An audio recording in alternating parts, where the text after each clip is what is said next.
你真的要赶尽杀绝吗？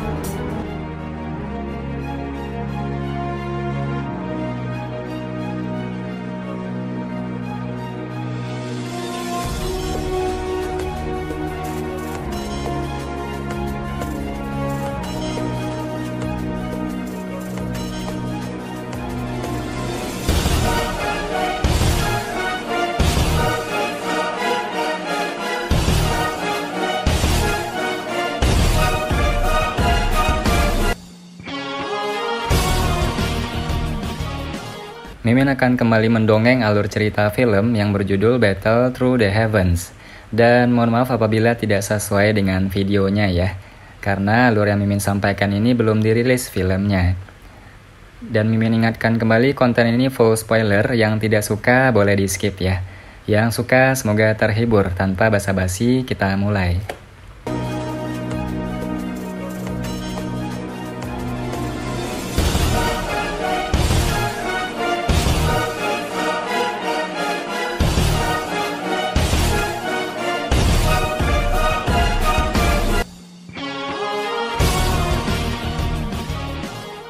Orang ular berkepala botak menatap api lotus hijau giok yang bertahan di depan Xiaoyan dengan mata yang luar biasa serius. Dia jelas memahami dari tatapan Xiaoyan yang benar-benar diam bahwa jika dia mengambil langkah maju, teratai api, yang berisi energi liar dan kekerasan yang menakutkan, pasti akan ditembakkan. Bocah, kamu benar-benar layak menjadi kepala aliansian. Kamu memang memiliki beberapa keahlian. Orang ular berkepala botak tertawa. Namun, sikap meremehkan dari sebelumnya telah lenyap dari nadanya saat ini. Sekarang, dia agak mulai mempercayai rumor di suku bahwa Xiaoyan mampu mengalahkan seorang ahli Do Uzong. Teratai api yang indah ini menyebabkan rasa takut merembes keluar dari dalam jiwanya. Aku tidak ingin bertengkar denganmu. Tolong sampaikan pesan ke Medusa. Xiaoyan mengangkat tangannya, dan terus memegang teratai api hijau giok di telapak tangannya. Dia melirik orang ular sebelum berbicara. Pemimpin suku sedang melakukan pelatihan. Tidak ada yang bisa mengganggunya. Orang ular berkepala botak menggelengkan kepalanya dan tertawa. Xiaoyan mengerutkan alisnya. Dia tidak mengatakan apapun. Dia hanya menjentikkan jarinya. Teratai api di tangannya tiba-tiba terbang menuju manusia ular berkepala botak. Itu membawa ekor api di sepanjang jalan dan tampak seperti bintang jatuh kecil. Wajah orang ular berkepala botak tanpa sadar berubah saat melihat Xiaoyan benar-benar meluncurkan teratai api yang berisi energi menakutkan, tanpa ragu-ragu. Dia mengayunkan ekornya dan dengan cepat mundur. Namun, tidak peduli bagaimana tubuhnya mengelak, teratai api hijau giok itu mengikuti dari belakang, sepertinya memiliki alat pelacak. Karenanya adegan lucu muncul di tempat terbuka itu.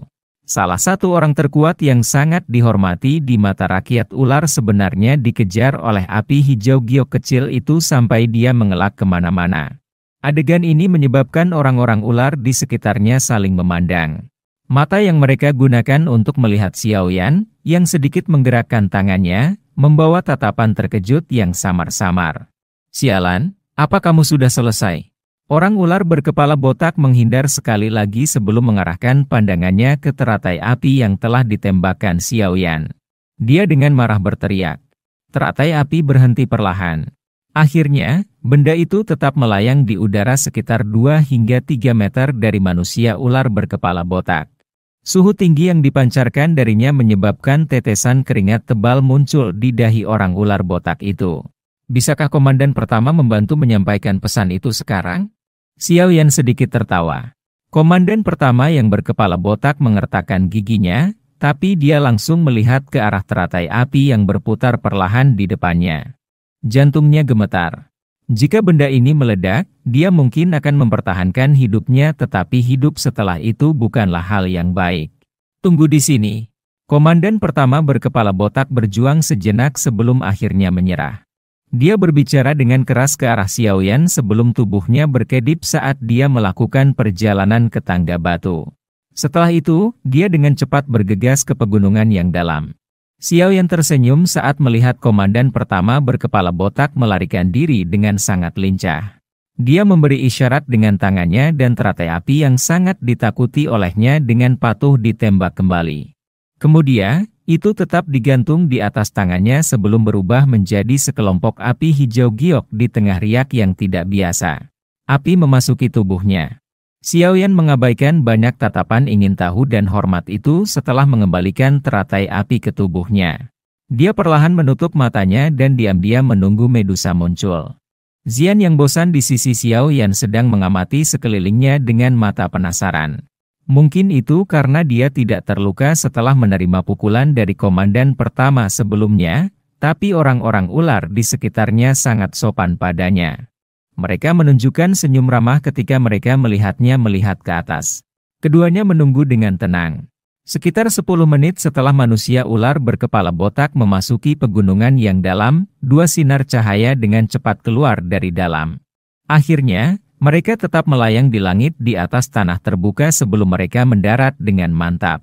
Orang-orang ular di sekitarnya dan penjaga di lapangan terbuka dengan hormat membungkuk saat melihat sosok cahaya di depan.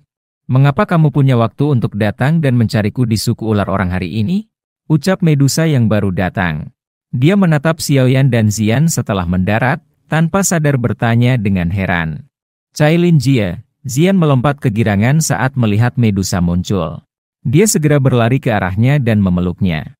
Tangan halus Medusa mengusap kepala kecil Xian dan senyum mengharukan terungkap di wajahnya. Senyuman yang sangat langka ini menyebabkan komandan pertama berkepala botak di samping menjadi kusam setelah melihatnya. "Cailin Jie, orang botak ini sebenarnya berani menyerangku barusan. Jika Xian belum maju ke kelas Dou Huang, kemungkinan dia akan membunuhku dengan satu pukulan itu." Kepala Xian terletak di pelukan Medusa sebelum tiba-tiba menunjuk komandan pertama di sisinya saat dia berbicara dengan marah. Dahi Xiaoyan dan komandan pertama mulai mengeluarkan keringat saat mereka melihat tindakan Xian ini. Anak kecil ini benar-benar berani mengeluh. Medusa dengan lembut menepuk kepala Xian. Setelah itu, matanya yang cantik dengan acuh tak acuh menatap komandan pertama berkepala botak di sisinya. Tubuhnya menegang saat dia tertawa terbahak-bahak. "Pemimpin suku, ada kesalahpahaman sebelumnya. Aku hanya ingin menguji keterampilan Xiaoyan dan tidak berniat untuk menyerang gadis kecil yang lucu ini." Dari cara Medusa memperlakukan Xian, komandan pertama berkepala botak memahami seberapa dekat hubungan antara mereka berdua. Namun, dia tidak menyadari bahwa alis Medusa segera merajut sedikit setelah dia berbicara. Dia melambaikan tangannya yang halus dan berbicara, "Xiaoyan adalah tamu suku ular yang telah diakui para sesepuh. Bagaimana kamu bisa menyerangnya? Pergilah ke gua ular sendirian dan keluar 1 bulan kemudian." Ekspresi komandan pertama yang berkepala botak menjadi tumpul ketika dia mendengar ini. Namun, dia tidak berani melawan dan hanya bisa menganggukkan kepalanya dengan lemah. Medusa membubarkan komandan pertama berkepala botak sebelum menarik Xian saat dia perlahan berjalan menuju Xiaoyan. Dia bertanya, "Apakah ada yang salah?" Xiaoyan mengusap kepalanya saat melihat wajah tenang Medusa. Dia tanpa daya berkata, "Aku ingin meminta bantuanmu. Dokter peri kecil telah mengirimkan informasi bahwa dia telah menemukan jejak seseorang dari Aula Jiwa di Kekaisaran Chuyun. Apa kamu punya informasi tentang orang itu? Misalnya kekuatannya?" Medusa menyuarakan pikirannya. "Tidak. Namun, kupikir dengan kita bertiga bersama, kita seharusnya bisa menahan pelindungmu itu bahkan jika kita bertemu dengannya lagi." Xiaoyan menggelengkan kepalanya saat dia menjawab. Dia sudah berhasil maju ke kelas Dou Huang. Dia tidak lagi perlu mempertaruhkan nyawanya dan berusaha sekuat tenaga seperti yang dia lakukan saat menghadapi seorang elit Dou Zong. Selain itu, dia saat ini tidak hanya memiliki Medusa, tetapi juga dokter peri kecil, yang tidak kalah dengannya. Barisan ini kemungkinan bisa dianggap cukup kuat bahkan di benua Douki. Mata Medusa sedikit bergerak. Dia berbicara dengan agak gelisah, "Ini memang bisa dianggap benar. Namun, aku tidak nyaman dengan dokter peri kecil itu. Selain itu, kali ini, kita memasuki jauh ke dalam Kekaisaran Chuyun. Tempat itu adalah wilayah kekuasaannya. Jika dia ingin bermain trik." Xiaoyan hanya bisa memutar matanya ke dalam hatinya saat mendengar ini. Memang tidak mudah menyelesaikan permusuhan yang terbentuk di antara perempuan. Tampaknya dia membutuhkan cukup banyak waktu untuk membuat Medusa mempercayai dokter peri kecil. "Lupakan saja, karena kamu percaya padanya, kami akan melakukan apa yang kamu katakan. Jika tidak, kamu akan menyalahkanku karena berpikiran sempit. Sudut bibir Medusa melengkung saat melihat senyum pahit Xiaoyan. Setelah itu dia melambaikan tangannya dan berbicara dengan suara pelan.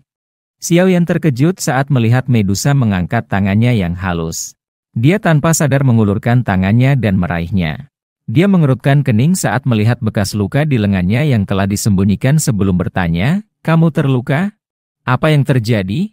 Kemerahan halus muncul di wajah Medusa yang mempesona saat tangannya digenggam oleh Xiaoyan di depan begitu banyak suku. Dia buru-buru menariknya dan berkata, "Ini luka kecil. Kami ingin membangun suku di tempat ini yang dekat dengan pegunungan binatang sihir memindahkan tanah dan pepohonan. Pada akhirnya, kami menarik cukup banyak binatang sihir yang kuat. Ini disebabkan oleh mereka yang mencakarku karena kecerobohanku selama pertempuran. Mengapa kamu tidak mengirim seseorang ke Aliansian untuk mencariku? Dengan kekuatan Aliansian saat ini, itu cukup untuk menciptakan area yang aman untukmu." Xiaoyan mengerutkan kening saat dia menjawab, "Bukannya aku tidak bisa menyelesaikan masalah ini. Tidak perlu merepotkan kalian semua." Medusa tersenyum samar. Dia merasakan kehangatan samar mengalir dari Xiaoyan saat ini dan hatinya agak nyaman. "Kapan kita pergi?" Medusa tidak ingin terlibat lama dalam topik ini. Dia mengubah topik dan mengajukan pertanyaan. "Secepatnya." Xiaoyan menjawab, "Kalau begitu, tunggu aku sebentar. Aku akan membahas beberapa masalah dalam klan dan kembali." Medusa tidak ragu sedikit pun saat mendengar ini. Dia mengangguk dan membalikkan tubuhnya hanya untuk dipegang oleh Xiaoyan. Dia bisa mendengar suara lembut yang dibisikkan saat dia merasa tertegun. "Terima kasih." Medusa terkejut saat mendengar kata ini. Dia segera tersenyum dan berkata, "Perlakukan ini sebagai hadiah karena kamu membantuku memperbaiki pil tulang darah jiwa surga." Dia menggerakkan tangannya yang halus setelah berbicara dan melarikan diri dari cengkeraman Xiaoyan. Setelah itu, dia bergegas ke ruang pertemuan di dalam suku. Xiaoyan dengan lembut menghela nafas saat dia melihat punggung Medusa. Hatinya dipenuhi dengan perasaan yang rumit. Bahaya perjalanan mereka saat ini ke Kekaisaran Chuyun adalah sesuatu yang tidak perlu dikatakan. Selain itu, Kekaisaran Jiama secara bertahap menjadi damai dan suku ular orang baru-baru ini pindah. Pasti ada banyak hal yang berubah di sukunya. Namun, dia tetap tidak menolak. Xiaoyan menghela nafas panjang dan menepuk kepala Xian tapi hatinya agak kacau. Dia telah membantunya terlalu banyak. Medusa tidak membutuhkan banyak waktu untuk menyelesaikan beberapa masalah. Setelah sekitar setengah jam, dia telah menyelesaikan semuanya dengan cepat. Dia meninggalkan tanah suku ular bersama Xiaoyan dan Xian. Mereka mulai terbang menuju perbatasan kekaisaran. Ada jarak yang cukup jauh ke perbatasan kekaisaran. Bahkan dengan kecepatan kelompok Xiaoyan, mereka hanya berhasil mencapainya di malam hari. 3 sinar cahaya melintas dari puncak gunung yang jauh di perbatasan Kekaisaran Chuyun. Sesaat kemudian, mereka berubah menjadi 3 sosok manusia. Di depan adalah Kekaisaran Chuyun. Dikabarkan bahwa ahli racun mendominasi interior kekaisaran ini. Kita harus lebih berhati-hati saat bertindak. Xiaoyan melihat benteng yang samar-samar di tepi pandangannya dari titik yang tinggi sebelum menoleh untuk mengingatkan Medusa dan Xian. "Iya." Keduanya mengangguk. Medusa melihat ke arah Xian di sampingnya, sedikit ragu-ragu, sebelum berkata, "Apakah kamu yakin ingin membawa serta Xian? Perjalanan ke Kekaisaran Chuyun ini bukanlah tur." Wajah kecil Xian langsung menjadi cemas saat mendengar kata-kata Medusa. Dia tidak mau tinggal sendirian di Kekaisaran Jiama. Itu sangat membosankan. "Tenang. Jangan meremehkan gadis kecil ini. Dia juga seorang ahli Dou Huang. Menambahkan kekuatan anehnya yang menakutkan, dia bahkan mampu bersaing dengan ahli biasa di puncak kelas Dou Huang. Terlebih lagi, jika menyangkut situasi hidup dan mati, kemungkinan dia memiliki keterampilan yang lebih baik daripada kita berdua dalam hal mempertahankan hidupnya." Xiaoyan mengusap kepala Xian dan tertawa. Mendengar ini, Medusa juga ingat bahwa Xian benar-benar mengandalkan kekuatan kelas Dou Huang untuk menerima pukulan dari pelindung Wu di pegunungan sekte Mystic Cloud. Dia tersenyum pada Xian dan berkata, "Kalau begitu, kamu bisa mengikuti. Namun, aku akan mengatakan ini dulu. Kamu tidak bisa sedikit pun nakal kali ini. Lebih baik kamu tidak menyentuh apapun yang tidak boleh kamu sentuh. Sebagian besar ahli dari Kekaisaran Chuyun membawa semacam racun kotor. Xian buru-buru menganggukkan kepala kecilnya saat melihat Medusa setuju. Kalau begitu, ayo pergi. Markas besar sekte racun terletak di sebuah kota di tengah Kekaisaran Chuyun. Masih ada jarak yang harus kita tempuh untuk sampai ke tempat itu, Xiaoyan tertawa. Iya. Medusa sedikit mengangguk. Dia segera menarik Xian dan mereka berdua dengan cepat naik ke udara. Mereka terbang dengan tergesa-gesa menuju Kekaisaran Chuyun di bawah naungan langit malam. Xiaoyan mengikuti di belakang mereka. Wilayah Kekaisaran Chuyun tidak lebih kecil dibandingkan dengan Kekaisaran Majia. Dari sudut pandang tertentu, itu bahkan lebih besar dari Kekaisaran Jiama. Namun, kerajaan ini jauh lebih kacau jika dibandingkan dengan Kekaisaran Jiama. Ahli racun, pekerjaan yang ditolak oleh hampir semua orang di Kekaisaran Jiama, berkembang dengan sangat baik di dalam Kekaisaran Chuyun. Seseorang hampir bisa melihat orang-orang yang mengenakan jubah master racun di dalam kota manapun. Kekaisaran Chuyun juga menunjukkan pemandangan yang jarang terlihat di dalam Kekaisaran Jiama, yaitu penjualan racun. Ada beberapa toko yang mengkhususkan diri dalam penjualan racun di setiap kota kekaisaran ini. Selama itu adalah sesuatu yang berhubungan dengan racun, dimungkinkan untuk membelinya dari tempat-tempat ini. Barang dengan sifat racun yang lebih besar akan lebih mahal. Ada semacam douki dalam Kekaisaran Chuyun yang berkali-kali lebih umum daripada afinitas douki lainnya. Orang-orang dari Kekaisaran Chuyun menyebutnya racun douki. Racun douki juga dibagi menjadi cabang yang tak terhitung jumlahnya, tetapi mereka masih kurang lebih sama.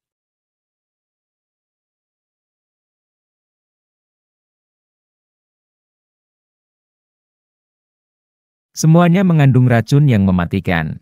Tentu saja, afinitas racun yang tidak biasa seperti itu bukanlah afinitas biasa.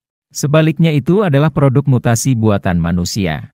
Orang biasa harus merendam tubuhnya di dalam air beracun dan berlatih di dalamnya sebelum menjadi douze. Racun itu perlahan akan meresap ke dalam tubuh seseorang dan akhirnya terjalin dengan douki di dalam tubuh seseorang. Setelah waktu yang lama, douki yang awalnya normal akan menjadi racun douki yang memiliki berbagai jenis efek. Dibandingkan dengan douki biasa, racun yang mematikan dari douki memang memiliki beberapa keunggulan. Namun, racun pada akhirnya adalah racun. Hal ini tidak membedakan antara musuh dan diri sendiri. Peningkatan pelatihan akan menyebabkan tubuh menjadi lebih lemah di bawah korosi racun. Kecuali seseorang dapat maju ke ahli Dou Huang, orang biasa yang mempraktikkan afinitas racun douki akan memiliki umur yang jauh lebih pendek dibandingkan dengan orang biasa. Memiliki berbagai racun yang tercampur ke dalam tubuh seseorang juga akan mengakibatkan karakter beberapa orang menyimpang dari biasanya. Ini juga mengakibatkan Kekaisaran Chuyun menjadi sangat kacau. Pertarungan habis-habisan tidak diragukan lagi jauh lebih sering dibandingkan dengan Kekaisaran Jiama. Selain itu, mungkin itu karena racun di dalam tubuh seseorang dapat menyerang jantungnya kapan saja, tetapi orang-orang di dalam Kekaisaran Chuyun sedikit lebih gila ketika datang ke pelatihan.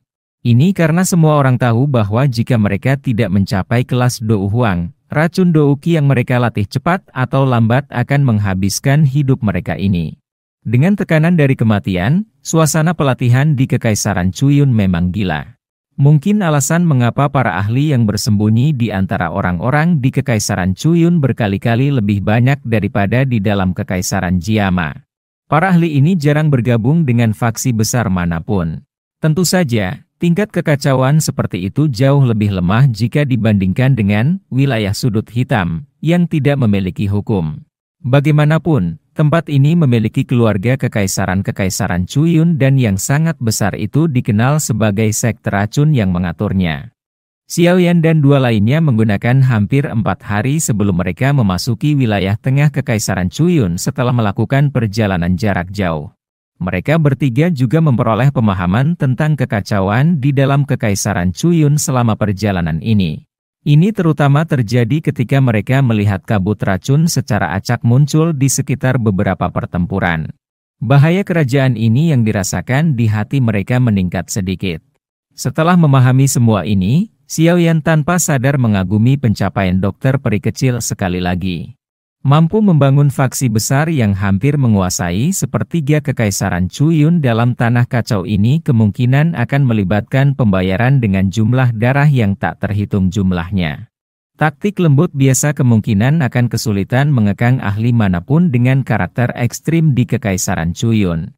Hanya metode berdarah yang paling efektif melawan mereka. Xiaoyan dapat membayangkan bahwa jalan dokter peri kecil kemungkinan besar dipenuhi dengan banyak mayat baginya untuk dapat mengembangkan sekte racun sampai tahap ini sebagai seorang wanita. Ada sebuah kota bernama Kota Racun Langit yang terletak di tempat itu. Kota ini sepenuhnya dikendalikan di tangan sekte racun. Bahkan keluarga kekaisaran dari kekaisaran Chuyun tidak memiliki otoritas sedikit pun di tempat ini. Kota Racun Langit ini dianggap oleh Master Racun yang tak terhitung jumlahnya di dalam kekaisaran Chuyun sebagai tempat suci mereka. Beberapa faksi terkuat dalam kekaisaran Chuyun, dari generasi ke generasi, akan mendirikan markas besar mereka di tempat ini dan menerima pemujaan dari Master Racun dari seluruh kekaisaran. Kota Racun Langit sangat terkenal di dalam kekaisaran Chuyun. Karena itu, kelompok Xiaoyan hanya perlu menanyakan untuk mendapatkan lokasi tepatnya. Dengan kecepatan mereka bertiga, mereka menghabiskan waktu sekitar sehari sebelum tiba di kota yang dianggap sebagai kota suci ini. Kelompok Xiaoyan berdiri di puncak gunung di luar Kota Racun Langit. Kelelahan perjalanan menghela napas panjang lega. Cara ketiga orang berpakaian itu sedikit berubah. Medusa mengenakan doupeng di kepalanya. Penampilannya yang luar biasa telah menarik cukup banyak masalah selama perjalanan mereka ini. Medusa tidak menunjukkan belas kasihan sedikit pun kepada orang-orang ini dengan niat buruk. Namun, lalat yang merepotkan itu terus berdatangan. Pada akhirnya, dia hanya bisa tanpa daya menggunakan topi bambu untuk menyembunyikan wajahnya bahkan dengan tingkat kejahatan di hatinya.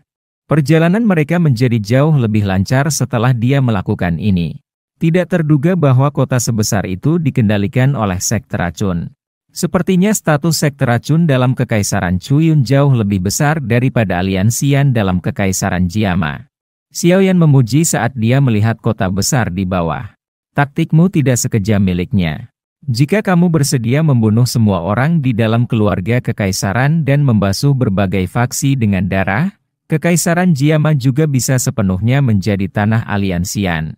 Selain itu, tidak ada yang berani memiliki keberatan sedikit pun. Medusa menjawab dengan samar. Xiaoyan tertawa getir saat mendengar ini. Dia benar-benar tidak bisa melakukan itu. Apakah kita perlu memasuki kota? Medusa tidak berlama-lama membahas topik ini saat dia bertanya. Tidak perlu, Xiaoyan tersenyum dan menggelengkan kepalanya. Tangannya segera bergerak dan sepotong batu giok abu-abu muncul di tangannya. Dia dengan lembut menekannya dan memecahnya menjadi bubuk. Dia duduk bersila di puncak gunung dan berbicara sambil tersenyum. Selanjutnya, kita akan menunggu. Dia akan segera tiba. Mudah-mudahan itu bukan sekelompok ahli dari sekte racun, Medusa menjawab. Xiaoyan menggelengkan kepalanya saat mendengar ini. Tampaknya Medusa memiliki cukup dendam dengan dokter peri kecil. Namun, dia tidak berdaya dalam hal seperti itu.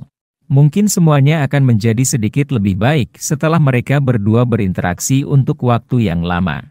Xiaoyan mengamati sekeliling Kota Racun Langit, dia berpikir seperti ini di dalam hatinya. Dia menghela napas dalam dan perlahan mengepalkan tinjunya. Kilatan dingin muncul di matanya yang hitam pekat. Orang dari Aula Jiwa, tunggu saja. Sosok hitam buram akhirnya muncul di hadapan mereka sekitar setengah jam setelah kelompok Xiaoyan menunggu di puncak gunung. Akhirnya, itu berkedip beberapa kali dan muncul di udara di atas puncak gunung ini.